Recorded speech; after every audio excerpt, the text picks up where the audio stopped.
Welcome to a course that you haven't taken before. It's the Saga of Adventists and Healthcare. Often we look at health in terms of science, or sometimes we look at it in terms of thought, but we're going to look at Adventists and healthcare in terms of the story of Adventists and healthcare. That is to say, we're going to go over it chronologically and at the same time in terms of concepts. It was in 1984 that something happened on the campus of Loma Linda University, where I am right now, that galvanized the attention of the whole world. There was the heart of a chimpanzee that was put into the body of a child that had a defective heart.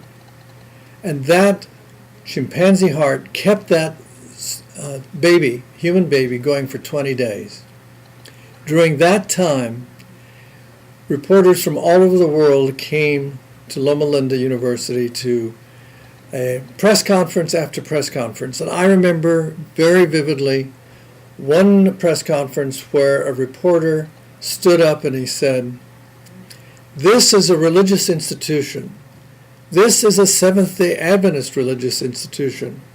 What is the relationship between the Adventist religious tradition and this newfangled form of transplantation?"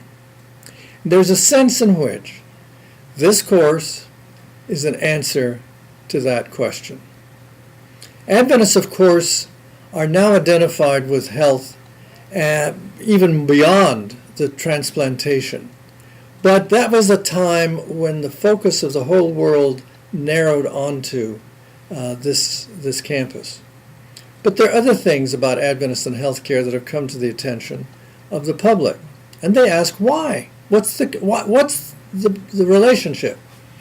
For example, there are tests, as you probably already know, that have been made of Adventists in California, and it compares a certain profile of healthful living, including not smoking, not drinking, and vegetarian diet, and a certain body weight, So if you're a slim, active, conscientious Adventist, and you're a woman, you probably can live 9 years longer than the person in the California population as a whole. And if you're a man with all of those characteristics, you can live up to 12 years longer. Well, that's gotten out, and so now certain parts of America, like Loma Linda, that are dominated by the Adventist lifestyle, they're called blue zones, and people try to find out what are the benefits and how to get those. In addition, of course, there were studies done on Adventists and their smoking habits or their non-smoking habits, or what happened to them when they were non-smokers living in an environment where other people, like one parent, was a smoker. And the results were so dramatic that the national government said there's a problem of secondhand smoking. So again, Adventists were identified with health. Indeed, many polls have been conducted that say that the Adventists, the one thing that people know about Adventists is that they believe in a good health. Well, what are we trying to accomplish in this course about that topic? Well, we're going to look for the first couple of weeks at the earliest years of Adventism, and then at the following years, and then another year. In other words, we're going to lay out 3 epochs of Adventism. And we're going to see that in each epoch, there were 3 metaphors that worked. So 3 periods, 3 metaphors. The first metaphor that was dominant in the first period of Adventism was the metaphor from Scripture of purifying the temple of God. The body is the temple of God. You remember that was something that was said by Paul. And this was taken from the Old Testament, and it was something that has lived on in the Christian tradition for centuries. But Adventists in the 19th century took it quite literally, and so they, along with other conservative Christians, said there's certain practices that you cannot take part in if you're going to keep that temple pure. And so we'll look at how the Adventists made that so central to their experience and to their thinking. The second period emphasized another part that was similar in importance, but and as was important in the earliest years, but became even greater in the later years of, let's say, the latter part of the 19th century and the first part of the 20th century. And that is obedience to the laws of health, God's laws of health. So there was an emphasis on that God is a creator, and this creator has embedded laws of nature into his creation. And if we're going to honor the God of creation, then we have to follow those laws. So we will explore that metaphor in all the stages, but particularly the second stage. And then there's a third stage. And this metaphor is taken from Scripture as well, and that is a great conflict between good and evil, between those forces that harm people and affect their health and in fact kill people, sometimes eternally. And then there are the forces that are for building up people, for nurturing them, and for making them healthy. And the whole metaphor of the remnant and the people of God being healers of the nations is found in Scripture. So we'll be looking at those three metaphors and seeing the import of those. And if you take all three of them, what does that mean about how Adventists do relate to health, but also how they ought to relate to health?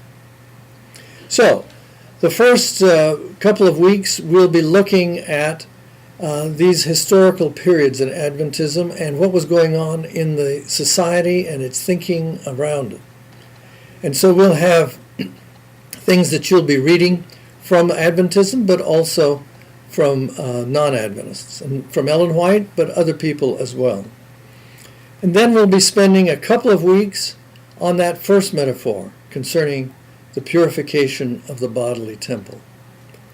We'll be spending another couple of weeks about Adventists and the law, and how we interpret the law, the different kinds of law, and what it has meant in terms of just, as I said, the longevity of Adventists and how they lead those long lives well. And then we'll be spending about 3 weeks on the metaphor of the healing of the nations, and how Adventists in the earliest years got involved in trying to help not just those who were members of the Adventist Church, but also the society as a whole.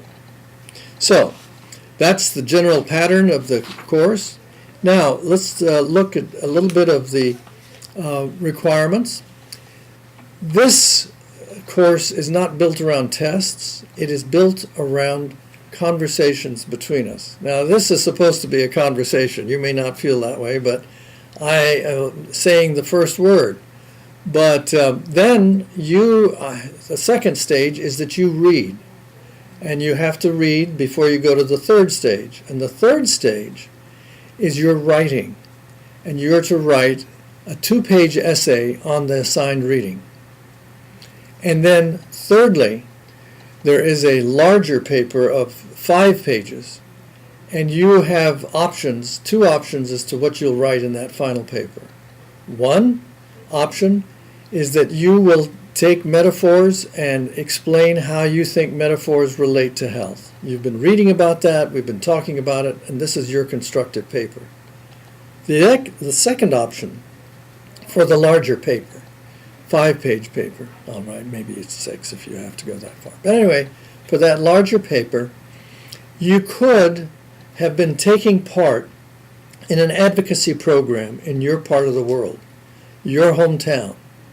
Of course, you could also get somebody in the region if they're active on some campaign, but you're a part of an advocacy group having to do with health. It's even better if it's an advocacy group that combines religion and health, but it doesn't have to be that. It's an advocacy group in health. And you are then participating actively during this course in the healing of the nations, not just understanding it, but experiencing the healing of the nations. And what you will do is have a portfolio. And in the portfolio, you'll put in literature about this advocacy group, events that you have gone to, events where you have participated, material that you've handed out, programs that you've helped to develop, and then you will have in that a 2-page paper explaining the relationship between this experience and what you've been studying in this course, in Bible, in the history of Adventism, in relating all of those biblical motifs that have been important to Adventists and your experience in advocacy. Now, the essays that you will write each week are going to be worth 50 points each, and the final essay is going to be worth 250 points. So you can see the last essay is going to be important.